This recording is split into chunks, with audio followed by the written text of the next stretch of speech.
नमस्कार साथियों, आज की पत्रकार वार्ता में आप सभी लोगों का स्वागत है, अभिनंदन है। आज दो महत्वपूर्ण विषयों पर आपके साथ बातचीत करना चाहते हैं। हम आपके ज़रिए अपनी बात पहुंचाना चाहते हैं। पहला विषय दिल्ली की सरकार और दिल्ली के चुने हुए विधायकों से जुड़ा हुआ है। विश्व के सबसे शक्तिशाली लोकतंत्र के रूप में हम जाने जाते हैं और हमारे देश में जो संवैधानिक संस्थाएं हैं, एक वक्त रहा है और वो वक्त बहुत दूर नहीं गया अभी कि जब इन संवैधानिक संस्थाओं का बड़ा मान हुआ करता था। इन संवैधानिक संस्थाओं को जमहूरियत में ऊंचा दर्जा प्राप्त था कि तभी अचानक कुछ लोग संकुचित सोच वाले, संकीर्ण विचारधारा वाले, गैर लोकतांत्रिक चिंतन वाले लोग अपने शॉर्ट टर्म पॉलिटिकल गेन्स के लिए, अल्पकालिक राजनीतिक लाभ के लिए उन सम्मानजनक संवैधानिक संस्थाओं का दुरुपयोग करना शुरू कर देते हैं, उनका बेजा इस्तेमाल करना शुरू कर देते हैं। दुख होता है और हम कहना चाहते हैं, हम गुजारिश करना चाहते हैं उन संस्थाओं से कि लोकतंत्र और संविधान के मान मर्यादा की जिम्मेदारी भी उनके कंधों पर है। आज आम आदमी पार्टी एक कॉन्स्पिरेसी को आपके सामने एक्सपोज करने जा रही है, जिसके तहत हमने अतीत में भी कहा है कि भारतीय जनता पार्टी, माननीय मोदी जी की सरकार दुर्भावना से ग्रसित होकर, राजनीतिक अहंकार से प्रेरित होकर दिल्ली के चुने हुए विधायकों के खिलाफ साजिश कर रही है।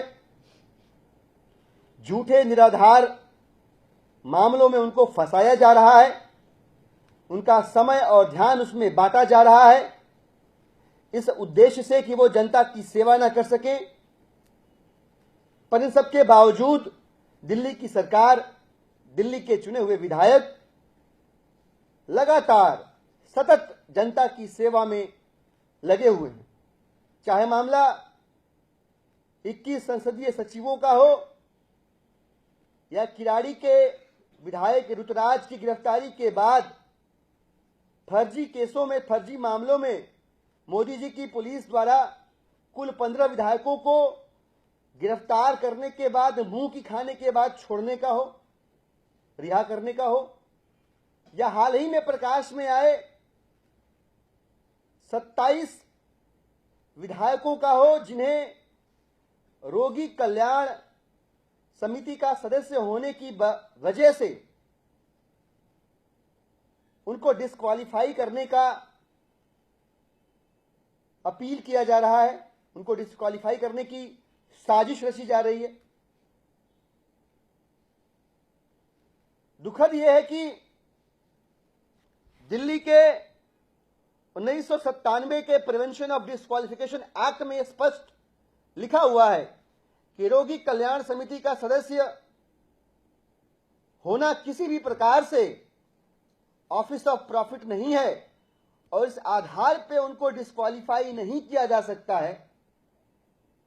इसके बावजूद राजनीतिक दुर्भावना से प्रेरित लोग शिकायतें कर रहे हैं और नतीजा क्या हो रहा है? नतीजा यह हो रहा है कि जो नोटिसेस इशू किए गए हैं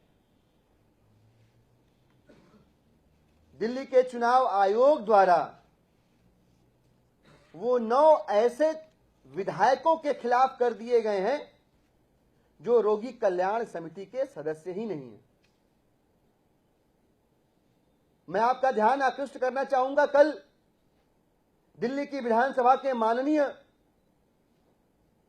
स्पीकर महोदय श्री राम निवास गोयल जी ने इस बात का खुलासा किया कि वे तो रोगी कल्याण समिति के सदस्य भी नहीं हैं और फिर भी उन्हें इस प्रकार का नोटिस सर्व किया गया है। उनके अलावा और 8 ऐसे विधायक हैं आम आदमी पार्टी के जिनको यह नोटिस सर्व किया गया। तो मन में सवाल पैदा होते हैं। सबसे बेसिक क्वेश्चन जो मन में आता है कि यह कंप्लेंट फाइल कैसे हुई, क्योंकि अब जबकि 9 ऐसे लोगों को नोटिस भेजा गया जो रोगी कल्याण समिति के सदस्य हैं ही नहीं, तो एक झूठे हलफनामे पे शिकायत कैसे दर्ज कर ली गई और इसके बाद सिर्फ शिकायत ही नहीं दर्ज हुई, उन सभी लोगों को नोटिस भी भेज दिया गया। दूसरा सवाल यह उठता है कि ये जो नोटिसेस भेजे गए, क्या इनको भेजने से पहले किसी भी प्रकार की बेसिक स्क्रूटनी नहीं की गई? कोई सीमित जांच पड़ताल की गई, पता लगाने की कोशिश की गई कि जो नाम दिया गया है वो नाम दिल्ली के विधायकों का है कि नहीं? यदि वो दिल्ली के विधायक हैं तो रोगी कल्याण समिति के सदस्य हैं कि नहीं? बिना ये बेसिक पड़ताल किए बगैर इन विधायकों को नोटिस कैसे भेजा गया? दूसरी चीज ये कि इन नोटिसेस को भेजने के बाद जिस प्रकार की मनस्थिति से विधायक गुजर रहे हैं, उनसे चुभने वाले सवाल पूछे जा रहे हैं। जनता यदि इन खबरों के छपने के बाद उनको शक की नजरों से देखे तो इस प्रकार की अवमानना के लिए जिम्मेदार कौन है? ये जो उनकी प्रतिष्ठा को ठेस पहुंची, इस ठेस के लिए जिम्मेदार कौन है? यह भी एक प्रश्न उठता है। और अगली बात जो हमारे मन में आती है सवाल के रूप में कि यदि यह सब गलत हो रहा है, यदि यह सब ठीक नहीं है, तो व्यवस्था के अंदर वे कौन से लोग हैं जो इस गलती की माफी मांगेंगे, इस गुनाह की माफी मांगेंगे विधायकों से, दिल्ली की सरकार से और दिल्ली की जनता से कि हमसे गलती हो गई? अगला जो सवाल है वो ये है कि माफी तो मांगी आपने, पर आपने एक संवैधानिक संस्था को अपमानित किया, जनप्रतिनिधि के पद को आपने अपमानित किया, लोकतांत्रिक व्यवस्था को आपने अपमानित किया और निश्चित रूप से संविधान से, लोकतंत्र से, जमहूरियत से बड़ा कोई भी नहीं। तो जो लोग इन कारस्थानियों के पीछे हैं उनके खिलाफ कार्रवाई क्या होगी? उनके खिलाफ एक्शन क्या लिया जाएगा? वो एक्शन कौन लेगा? इस गलती का संज्ञान लेते हुए उनके खिलाफ कार्रवाई कौन करेगा और क्या कार्रवाई करेगा? यह भी एक बड़ा प्रश्न है। अगला जो सवाल है हमारा कि चूंकि ये सारी की सारी साजिश झूठ और फरेब की जमीन पर तैयार की गई है, वे कौन से ऐसे लोग हैं जो संवैधानिक संस्थाओं को इस प्रकार के राजनीतिक समझौते के लिए दबाव डाल रहे हैं? वे कौन से ऐसे लोग हैं जो कॉन्स्टिट्यूशनल एजेंसीज को, अथॉरिटीज को प्रेशराइज कर रहे हैं अपने शॉर्ट टर्म पॉलिटिकल गेन्स के लिए? तो और आखिरी में जो जो सवाल हमारे मन में पैदा हो रहा है वो ये है कि अब जबकि ये 9 फर्जी नोटिसेस का मामला आपके सामने आ गया, अब जबकि ये साबित हो गया कि ये कंप्लेंट फर्जी है, अब जबकि ये साबित हो गया कि जिस हलफनामे के आधार पर यह कंप्लेंट फाइल की गई वो हलफनामा फर्जी है, और अब जबकि ये पूरी की पूरी सच्चाई आपके सामने आ गई है, क्या हम में से कोई भी ये जानने की कोशिश करेगा कि इस प्रकार से सेलेक्टिव टारगेटिंग आम आदमी पार्टी के विधायकों की क्यों की जा रही है?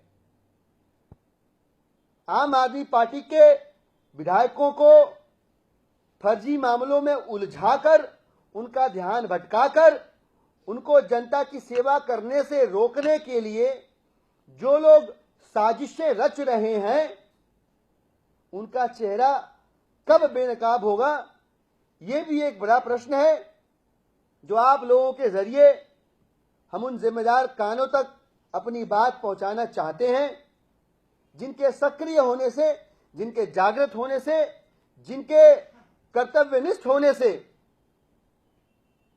संवैधानिक संस्थाओं का अपमान रुकेगा, जो देश के अंदर लोकतंत्र को मजबूत करने वाली सर्वोच्च संस्थाएं हैं वो समझौता करने से बचेंगी। ये आज के प्रेस कॉन्फ्रेंस का पहला मुद्दा था।